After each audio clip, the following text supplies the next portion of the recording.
Hello guys, this is Rajiv and you are learning on AIMS Academy. So now we are going to start chapter number 12 and that is Heroes Formula. Yes, chapter 12 जरूर है लेकिन ये आपके usually first term में ही पूछा जाता है और जो टीचर्स है वो आपको फर्स्ट या सेकंड चैप्टर जो कराएंगे वो यही होगा, तो इसलिए बहुत जरूरी है कि ये आप फर्स्ट चैप्टर में ही फर्स्ट टर्म में ही कर लें। तो क्या है ये हीरोज फॉर्मूला और क्यों इसकी जरूरत पड़ी, इस बारे में आज हम बात करेंगे। आपने बहुत सारी फिगर्स के बारे में, प्लेन फिगर्स के बारे में ऑलरेडी पढ़ रखा है, जैसे कि रेक्टेंगल, स्क्वायर या फिर सिंपल क्वाड्रिलेटरल या फिर ट्रायंगल की बात करें तो इनके पेरीमीटर्स और एरियाज निकालने आपने बहुत अच्छे से सीखे हैं। तो अब आपको पहली चीज तो ये सीखनी होगी कि unit for measurement of length और ब्रेथ। बेटा लेंथ या ब्रेथ की आप मेजरमेंट जब करते हैं तो वो किस में करते हैं, वो करते हैं आप मीटर या फिर सेंटीमीटर। एग्जैक्टली बहुत बार आपने किया होगा, जब किसी भी चीज की लेंथ या ब्रेथ को हम निकालते हैं, छोटी फिगर्स की मैं बात कर रहा हूं, ट्रायंगल या रेक्टेंगल की बात, तो उसमें यूजुअली मोस्टली हम क्या करते हैं, मीटर या सेंटीमीटर में ही निकालते हैं। और जब आप एरिया निकालते हैं तो unit for measurement of area के लिए आप क्या यूज करते हैं, एरिया के लिए आप यूज करते हैं मीटर स्क्वायर या फिर सेंटीमीटर स्क्वायर। मिलीमीटर स्क्वायर हो सकता है, किलोमीटर भी स्क्वायर हो सकता है, लेकिन जो आप मोस्टली सम्स में करेंगे वो क्या करेंगे, मीटर स्क्वायर या centimetre square. Is that clear? अच्छा, अब बात करते हैं किसी भी ट्रायंगल का जो एरिया है वो कैसे फाइंड आउट करते हैं। फॉर एग्जांपल अगर आपको कोई ट्रायंगल दे दिया जाए ए बी सी और ये आपको दे दी जाए उसकी हाइट 8 सेंटीमीटर और इसका बेस दे दिया जाए मान लीजिए 10 सेंटीमीटर, तो इसका आप एरिया कैसे निकालेंगे। देखिए एरिया निकालने का फॉर्मूला आप बहुत अच्छे तरीके से जानते हैं कि एरिया ऑफ ट्रायंगल क्या होता है, हाफ बेस इनटू हाइट। ये फॉर्मूला आप बचपन से पढ़ते चले आ रहे हैं, लेकिन ये वाला फॉर्मूला कब एप्लीकेबल है, ये वाला बेटा फॉर्मूला तब एप्लीकेबल है जब आपको बेस और हाइट दी हुई। Is that clear? तो इसका एरिया आप कैसे निकाल सकते हैं, बड़ा ही साधारण सा है, हाफ बेस, बेस कितना बेटा 10 सेंटीमीटर और हाइट कितनी है 8 सेंटीमीटर, तो उससे ये कैंसिल आउट हो जाएगा एंड 10 4 का कितना आ जाएगा 40। क्योंकि ये दोनों ही चीजें मैंने सेंटीमीटर में लिया है, देखो सेंटीमीटर इंटू सेंटीमीटर क्या हो जाएगा, सेंटीमीटर का स्क्वायर। ऐसा हो सकता है, या फिर आपको कोई एक राइट एंगल ट्रायंगल दे दिया जाए, let's say P Q R, इसका बेस मान लीजिए आपको दे दिया गया है 6 मीटर और ये दे दिया गया है 3 मीटर। तो देखिए इस केस में होगा क्या, ये हो जाएगा आपका बेस और ये हो जाएगी आपकी हाइट एज यू। तो इसका एरिया हम कैसे निकालेंगे, इसका भी बिल्कुल वैसे ही निकलेगा, हाफ बेस कितना 6 और हाइट कितनी 3, इससे ये कैंसिल आउट कर देंगे, 3 3 का कितना हो जाएगा 9। क्योंकि ये दोनों मीटर में है तो इसका एरिया क्या हो जाएगा, मीटर का स्क्वायर। आई होप कि आपको समझ में आ रहा होगा। यहाँ से काम की चीजें क्या है, पहली चीज तो आपको ये याद रखना है कि जब आप लेंथ ब्रेथ या पेरीमीटर निकालेंगे तो उसकी यूनिट क्या होगी, मीटर या सेंटीमीटर, और जब आप उसका एरिया निकालेंगे तो उस केस में आप उसकी यूनिट क्या लेंगे, मीटर स्क्वायर या फिर सेंटीमीटर का स्क्वायर। और साथ के साथ ये फॉर्मूला बहुत इंपॉर्टेंट है, ये तो आपको पहले से ही पता है, एरिया ऑफ अ ट्रायंगल क्या होता है, half base into height. I hope कि आपको समझ में आ गया होगा, और अगर समझ में आया तो नोट कर लीजिए। आइए देखते हैं आगे की बात। तो अभी हमने देखा राइट एंगल ट्रायंगल का एरिया कैसे फाइंड आउट किया जा सकता है, या फिर किसी भी ट्रायंगल का आपको बेस और हाइट दी हुई हो तब हम कैसे एरिया फाइंड आउट कर सकते हैं। लेकिन अगर ट्रायंगल इक्विलैटरल ट्रायंगल हो या फिर आइसोसेलेस हो तब कैसे निकालेंगे। तो एक एग्जांपल लेकर समझते हैं। मान लीजिए कोई ट्रायंगल दिया हुआ है जिसकी सारी की सारी side 10 centimetre, 10 centimetre and 10 centimetre. ठीक है, और उसका नाम है मान लीजिए ए बी और सी। तो इसका एरिया कैसे निकालेंगे? इसके लिए तो देखिए बेस और हाइट चाहिए, तो बेस तो हमारे पास है लेकिन हाइट है ही नहीं। तो अब हम क्या करेंगे, इसके ऊपर एक हम परपेंडिकुलर लाइन ड्रॉ करेंगे, और हमें ये पता है कि जो परपेंडिकुलर होता है एक आइसोसेलेस का, वो जो बेस होता है उसको 2 इक्वल पार्ट्स में डिवाइड कर देता है, या फिर हम ये कह सकते हैं ये क्या है, मीडियन ऑफ द ट्रायंगल।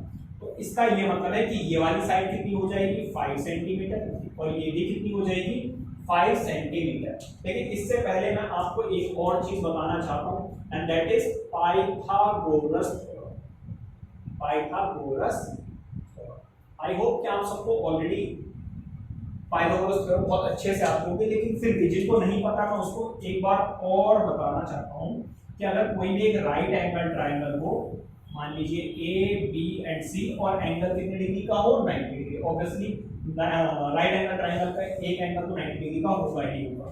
तो इस केस में हम यूजुअली क्या करते हैं, नीचे वाले को मान लेते हैं बेस, इसको मान लेते हैं परपेंडिकुलर, और जो 90 डिग्री होता है उसके सामने वाली साइड को हम बोलते हैं क्या, हाइपोटेन्यूज।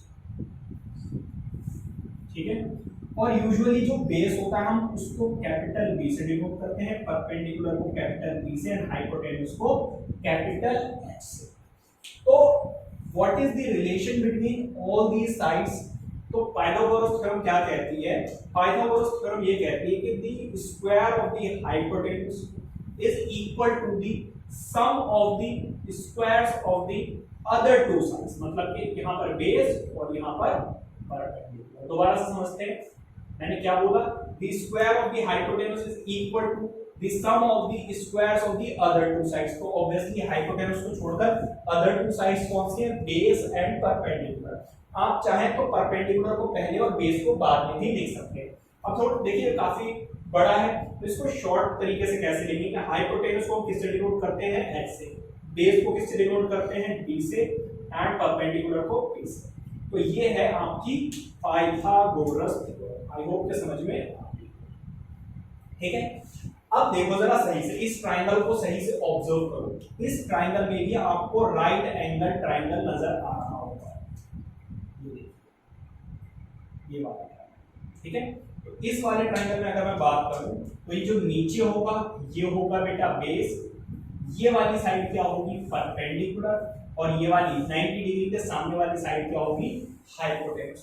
तो यहां पर भी हम क्या कर सकते हैं, पाइथागोरस थ्योरम लगा सकते हैं। ठीक है, अब आप सोचो सर इसमें हीरोज फॉर्मूला कहां पर आएगा, उस पर भी आते हैं, लेकिन पहले समझ लो कि अगर इक्विलैटरल ट्रायंगल हो और हमारे पास हीरोज फॉर्मूला ना हो तो हम इसको कैसे करेंगे, फिर देखो कितना कॉम्प्लिकेटेड हो जाएगा। पहले तो आपको लगानी पड़ेगी पाइथागोरस थ्योरम। तो देखिए हाइपोटेन्यूज कितनी है 10, तो 10 का स्क्वायर, बेस कितना है बेटा 5, तो 5 का स्क्वायर, और परपेंडिकुलर कितना नहीं पता तो निकालना पड़ेगा। अब देखो 10 का स्क्वायर होता है 100, 5 का स्क्वायर होता है 25, e को ऐसे ही छोड़ दो, ये प्लस में है, इस तरफ जाकर क्या हो जाएगा माइनस। सॉल्व करोगे तो 75, देखिए 75 तो किसी का स्क्वायर होता ही नहीं है, तो क्या मैं 75 को ऐसे लिख सकता हूं 5 into 3 तो लिख सकते हो। अब आपको पता है जब स्क्वायर रहता है तो उधर क्या लग जाता है जाकर स्क्वायर रूट, और आपको ये भी पता है कि स्क्वायर रूट को अलग अलग भी लिखा जा सकता है, मतलब कि 25 का रूट अलग से एंड 3 का रूट अलग से लिखा जा सकता है। तो यहाँ पे कितना आ जाएगा 25 का तो आ जाएगा 5 एंड यहाँ पर रूट, तो ये आ गया आपका p कितना आया 5√3। अब आपको पता है कि एरिया ऑफ दिस ट्राइंगल मतलब कि area of A B C क्या होगा हाफ इंटू बेस इंटू, ठीक है। अब हमारे पास देखो हाफ बेस भी है, बेस कितना है, बेस यहां से यहां तक, वो इस पूरे ट्राइंगल का एरिया निकालना है, हमें इतने का नहीं निकालना। तो बेस हमारी कितना है 10, और हाइट निकालने के लिए ही तुमने ये पाइथागोरस थ्योरम लगाई है, कितनी है 5√, इससे ये हो जाएगा कैंसिल आउट, 5 5 का कितना हो गया 25√3। तो इसका ये मतलब है कि अगर हमारे पास हीरोज फॉर्मूला ना हो और राइट एंगल इक्विलैटरल ट्रायंगल हो तो उसका हम एरिया निकाल सकते हैं। समझ में आ गई बात। आइए बात करते हैं आइसोसेलेस ट्रायंगल, लेकिन मैं इसको थोड़ा सा इरेज कर दूंगा, फिर बात करते हैं आइसोसेलेस। जब तक आप ये नोट कीजिए। तो आइए एक एग्जांपल देख लेते हैं आइसोसेलेस ट्रायंगल का। पहले हम ये समझते हैं ये आइसोसेलेस ट्रायंगल होता क्या है। ऐसा ट्रायंगल जिसकी दो साइडें इक्वल हो और थर्ड डिफरेंट हो, उसको हम क्या बोलते हैं, आइसोसेलेस ट्रायंगल। फॉर एग्जांपल मैंने एक आइसोसेलेस ट्रायंगल लिया जिसकी ये वाली साइड है 5 मीटर, ये है 5 मीटर, और यहां से यहां तक नीचे वाला है 8 मीटर। समझना आपकी बात। अब मैं क्या करूंगा, इसके ऊपर एक परपेंडिकुलर लाइन ड्रॉ करूंगा, और हमें ये भी पता है कि आइसोसेलेस ट्रायंगल में अगर परपेंडिकुलर लाइन ड्रॉ कर दी जाए तो ये भी क्या करता है, इसको 2 इक्वल पार्ट्स में डिवाइड कर देता है। तो ये भी कितना हो जाएगा 4, और ये भी कितना हो जाएगा 4। तो बिल्कुल यही कंडीशन आ गई जो अभी हमने किया है। तो इसका मतलब आइसोसेलेस ट्रायंगल की अगर आपको तीनों साइडें दी हुई हो तब भी आप उसका एरिया निकाल सकते हैं। Is that clear? चलिए क्या करना होगा बेटा, फिर से वही करना होगा, आपको पाइथागोरस थ्योरम का इस्तेमाल करना पड़ेगा। अब अगर यहां पर देखें तो ये अगर 90 डिग्री है तो ये भी कितना होगा भाई, 90 डिग्री। इसके अकॉर्डिंग नीचे वाला होता है बेस, ये होती है हाइपोटेन्यूज। परपेंडिकुलर हमें फिर से नहीं पता, तो परपेंडिकुलर आपको निकालने के लिए क्या करना पड़ेगा, पाइथागोरस थ्योरम का इस्तेमाल करना पड़ेगा। h कितना दिया हुआ आपको 5, तो 5 का स्क्वायर। p कितना दिया हुआ है नहीं पता। अच्छा देखो मैंने अभी आपको बताया था p और b को आगे पीछे लिख सकते हो, तो आप चाहो तो b को यहां पर लिखो और b को यहां पर लिखो, क्यों, क्योंकि बीच में प्लस है। ठीक है, अब देखो b कितना है भाई 4, तो 4 का स्क्वायर। देखो 25 का 5 का स्क्वायर होता है 25, p will be as it is. 4 का स्क्वायर कितना होता है 16, ये प्लस में है, इस तरफ आकर क्या हो जाएगा माइनस। कुछ बच्चे क्या करते हैं इसको इधर ले आते हैं, 15 माइनस 25 भी कर देते हैं, तो थोड़ा सा कैलकुलेशन देखना। ठीक है, यहाँ पर कितना आ जाएगा 9, और 9 किसका स्क्वायर रूट होता है, इसका स्क्वायर होता है 3 का, तो इसका मतलब 3 मीटर है।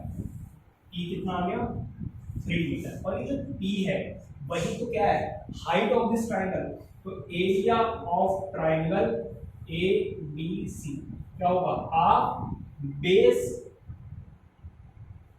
इनटू, बड़ा ही आसान हो गया आपको, हाफ बेस भी हमें पता है, पूरा लेना है, इसको नहीं लेना है, कितना 8, और हाइट कितनी, तो इसको आप कैंसिल आउट करोगे 4 3 12। तो अब हमारी एक बात समझ में आ चुकी है कि अगर आपको राइट एंगल ट्राइंगल दिया हुआ है तब आप उसका हाफ बेस इनटू हाइट से एरिया निकाल सकते हो। अगर आपको इक्विलैटरल ट्राइंगल दिया हुआ है तब भी आप उसकी हाइट निकाल सकते हैं with the help of Pythagoras theorem, और उसको भी हाफ बेस इनटू हाइट से सॉल्व कर सकते हो। सिमिलरली अगर आपको आइसोसेलेस ट्राइंगल की तीनों साइडें दी हुई तब भी आप उसका एरिया निकाल सकते हैं। लेकिन सोचिए अगर आपको कोई स्केलेन ट्राइंगल दे दिया जाए। स्केलेन ट्राइंगल बेटा कौन सा ट्राइंगल होता है, ऐसा ट्राइंगल जिसकी सारी की सारी साइड्स क्या हो, डिफरेंट हो, 3 सेंटीमीटर 4 सेंटीमीटर 5 सेंटीमीटर। तो अब तो हमें पता ही नहीं कि जब आप परपेंडिकुलर ड्रॉ करोगे तो इसको आपको पता ही इक्वली फिर इसको डिवाइड नहीं करेगा। इसका मतलब इस वाले ट्राइंगल का एरिया, मतलब स्केलेन ट्राइंगल का एरिया आप हाफ बेस इनटू हाइट वाला फॉर्मूला लगाकर नहीं निकाल सकते। तो इस फॉर्मूले ऐसे ट्राइंगल्स का एरिया निकालने के लिए जरूरत पड़ी बेटा किसकी, हीरोज फॉर्मूला। ये नोट कीजिए। आइए बात करते हैं अपने उस टॉपिक की जिसके लिए आप ये वीडियो देख रहे हैं, प्लीज नोट। तो आइए बात करते हैं ऐसे ट्राइंगल्स की जिसकी सारी की सारी साइड्स डिफरेंट होती है, मतलब स्केलेन ट्राइंगल। अब क्वेश्चन ये होता है क्या जरूरी है कि स्केलेन ट्राइंगल का ही हीरोज फॉर्मूला से निकाला जा सके, तो आंसर इज नो। आप चाहें तो इक्विलैटरल ट्राइंगल का एरिया भी हीरोज फॉर्मूला से निकाल सकते हैं, आप चाहें तो राइट एंगल ट्राइंगल का भी एरिया निकाल सकते हैं, आप चाहें तो आइसोसेलेस का भी निकाल सकते हैं। ठीक है, अब देखो जब आपको बेस और हाइट दी हुई है तो डेफिनेटली आप हाफ बेस इनटू हाइट वाले फॉर्मूले से निकालो क्योंकि वो बहुत ज्यादा इजी है। ठीक है, लेकिन अगर आपको 3 साइड्स दी हुई है और हाइट नहीं दी हुई है, लेट एक एग्जांपल लेते हैं। फॉर एग्जांपल ये एक ट्राइंगल, ठीक है, इसकी एक साइड है A, दूसरी है B और थर्ड है C। तो 3 साइड्स क्या है, डिफरेंट। इसमें देखो 3 साइड्स दी हुई है, जो इसका परपेंडिकुलर है या फिर इस ट्रायंगल की जो हाइट है वो नहीं दी हुई है, तो इसका आप एरिया कैसे निकाल सकते हो? तो एक हिरोन नाम के साइंटिस्ट थे, सॉरी मैथमेटिशियन थे, जिन्होंने ये फॉर्मूला डिराइव किया, जो बताया, क्या बताया उन्होंने? एरिया ऑफ अ ट्रायंगल कैसे निकाला जा सकता है बेटा? If three sides are given, that is under root S, bracket में S minus A, S minus B and S minus, ये है वो फॉर्मूला, ये है हीरोन्स फॉर्मूला। अब आप ये भाई ये एस क्या है, ए क्या है, बी क्या है एंड सी क्या है। जरा ध्यान से देखिए, यहां पर है ए, यहां पर है बी और यहां पर है सी। तो अब अगर हम थोड़ा सा ध्यान देखें तो ए बी क्या, ए बी सी क्या है? A B C are the sides of the triangle. तो आप यहां पे लिखेंगे कि A comma B and C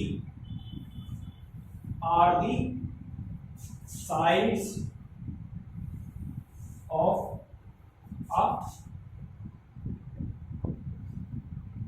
triangle and S is equals to what? Semi perimeter. अब ये सेमी पेरीमीटर क्या है? सेमी पेरीमीटर को फाइनल से पहले क्या आता है? सेमी फाइनल, मतलब के फाइनल का आधा। इसी तरीके से पेरीमीटर का जो हाफ होता है, आधा पेरीमीटर को हम क्या बोलते हैं? Semi perimeter. तो आप सेमी पेरीमीटर बोल दो, सेमी पेरीमीटर बोल दो, या फिर आप क्या बोल दो? हाफ पेरीमीटर, एक ही बात है, ठीक है। विच इज, अच्छा, हाफ पेरीमीटर का क्या मतलब? पेरीमीटर क्या होता है? पेरीमीटर क्या होता है किसी भी ट्रायंगल का? Sum of all the sides, और साइड्स क्या है? A B and C. तो A plus B plus C is equal to perimeter. और किसी भी चीज का अगर आपको हाफ निकालना हो तो divided by, is that clear? अब देखो जरा, ये दो फॉर्मूले आपको अच्छे से पता होने चाहिए। एस निकालने के लिए आप क्या करोगे? इन थ्री साइड्स का सम करोगे और उसको 2 से डिवाइड करोगे, ठीक है। या फिर डायरेक्टली अगर आपको पेरीमीटर उन्होंने दिया है, मान लीजिए उन्होंने 180 दे दिया पेरीमीटर, तो अब आप डायरेक्टली इसको 2 से डिवाइड करके क्या निकाल सकते हैं? पेरीमीटर निकाल सकते हैं। क्यों? क्योंकि पेरीमीटर का हाफ क्या देगा आपको? एस देगा या फिर सेमी पेरीमीटर देगा। समझ में आ गई बात? अब देखिए इसको सॉल्व कैसे करेंगे। इसको सॉल्व करने की एल्गोरिथम या फिर मैंने बनाया हुआ है ऐसे कुछ एल्गोरिथम, ये स्टेप वाइज मैं आपको समझा देता हूं। सबसे पहले आप क्या करेंगे? सबसे पहले आप एस निकालेंगे, which is A plus B plus C divided by 2। इसके बाद आप क्या करेंगे? देखो ये जो कैलकुलेशन है ना, अगर आपने सारी values S A B C इसमें पुट कर दी तो बहुत ज्यादा कॉम्प्लिकेटेड हो जाएगी और मे बी आपसे मिस्टेक भी हो जाए, गलती हो सकती है कैलकुलेशन में। तो इस चीज को थोड़ा इजी बनाने के लिए आप क्या करेंगे? S minus A, S minus B and S minus C की वैल्यू को पहले ही कैलकुलेट कर लेंगे अलग से, ठीक है। और थर्ड स्टेप में क्या करेंगे? थर्ड स्टेप में आप क्या करेंगे? एरिया ऑफ ट्रायंगल का फॉर्मूला लगाकर आप ये हीरोज फॉर्मूला लगाएंगे, S, S minus A, S minus B and S minus C. ये फॉर्मूला लगाने के बाद आपकी वैल्यू आ जाएगी अंडर रूट के अंदर, ठीक है। अब ये अंडर रूट के अंदर कैसे सॉल्व होगी, इसकी मैं एक बहुत ही जबरदस्त शॉर्ट ट्रिक बताऊंगा आपको नेक्स्ट वीडियो में। इसमें तो बस मैं आपको इंट्रोडक्शन करा रहा हूं एक एग्जांपल के साथ। तो ये आप नोट कीजिए, ये जो मैंने आपको स्टेप्स बताए हैं कि किस तरीके से आपको सॉल्व करना है, एक मैं एग्जांपल लेकर सॉल्व करके दिखाता हूं, प्लीज नोट इट। तो अभी जो हमने सीखा उसको एक एग्जांपल के थ्रू समझने की कोशिश करते हैं। जैसे कि अभी मैंने आपको बताया कि 3 स्टेप्स आपको फॉलो करने हैं। ये एक ट्रायंगल है, let's say this is equals to 3 metre, this is equals to 4 meter and this is equals to 5 meter. Is that clear? तो अब आप क्या करेंगे? Let a triangle ABC, अब आपने क्या किया है? ये मान लीजिए A है, ये B है और ये C है। आपने क्या किया है बेटा? AB को आपने लेट किया है क्या? A, which is equals to what? 3 meter। फिर आपने क्या किया है? BC AC को आपने क्या लेट किया है, AC को आपने लेट किया है B which is equals to 4 metre. आप चाहे तो डायरेक्टली A B और C भी लिख सकते हैं, मैं थोड़ा ज्यादा डिटेल में करा रहा हूं। And BC is equals to, BC को आपने क्या लेट किया है C which is 5 मीटर। अब देखिए फर्स्ट स्टेप आपको क्या लेना है बेटा, आपको फर्स्ट स्टेप ऐसे लिखना नहीं है, आपको डायरेक्टली ऐसे करना है, आपको करना है सेमी पेरीमीटर। सेमी पेरीमीटर कैसे निकलेगा, देखो फर्स्ट स्टेप में A plus B plus C divided by 2। तो देखो A की वैल्यू कितनी है 3, B की वैल्यू कितनी है 4 एंड C की वैल्यू कितनी है 5। ठीक है, तो अब आप देख सकते हैं ये कितना हो जाएगा 7 प्लस 5 12। तो S is equals to 12 by 2 which is equals to 6 metre. तो यहां से आपको S की वैल्यू मिल गई कितनी 6 मीटर। Is that clear? अब मैंने आपको सेकंड स्टेप में क्या बोला, S minus A S minus B and S minus C को अलग से सॉल्व कर लीजिए। तो देखिए S की वैल्यू कितनी आई है 6 माइनस A की वैल्यू कितनी है 3 which is equals to 6 minus 3 is equals to 3। S minus B, B की वैल्यू कितनी है भाई 4 which is equals to 2 metre.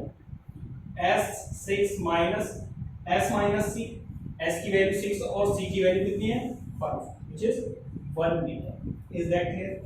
अब देखिए हमने फर्स्ट स्टेप निकाल लिया S, सेकंड स्टेप ये सारी वैल्यूज निकाली, थर्ड स्टेप मैंने क्या बोला था, आपको निकालना है एरिया ऑफ ट्राइंगल क्या ABC। अब आप देखिए पहले आप एक बार लिखेंगे फॉर्मूला, कौन सा S minus A S minus B S minus C। ठीक है, अब देखिए नेक्स्ट स्टेप, S की वैल्यू कितनी है 6। अब देखिए कितना फायदा हो, देखिए ये जो ब्रैकेट्स लिखे हो ना साथ में, इसका मतलब होता है मल्टीप्लिकेशन। तो S की वैल्यू 6, S माइनस A की वैल्यू आप ऑलरेडी निकाल चुके हो, S माइनस A की वैल्यू आप ऑलरेडी निकाल चुके हो which is 3 and S minus B की वैल्यू आप ऑलरेडी निकाल चुके हो, तो आपको दोबारा पुट करने की जरूरत नहीं है which is 2 and S minus C की वैल्यू भी आप ऑलरेडी निकाल चुके हैं which is 1। तो अगर आप इन सबको मल्टीप्लाई करें तो 6 एंड 3 2 जा कितना होता है 6 1 जा 6 एंड 6 जा कितना होता है 36 और 36 का आप स्क्वायर ऑलरेडी जानते हैं which is 6 और एरिया किसमें होता है मीटर स्क्वायर में, तो इसलिए area of this triangle is 6 metre square.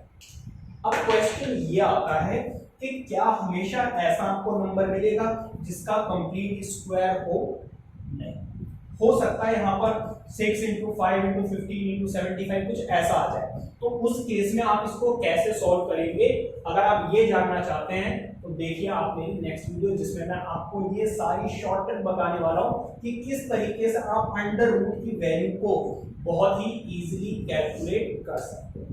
I hope कि आपको ये समझ में आया होगा, और अगर समझ में आया तो वीडियो को लाइक करके चैनल को सब्सक्राइब कीजिए, बेल आइकन को हिट कीजिए।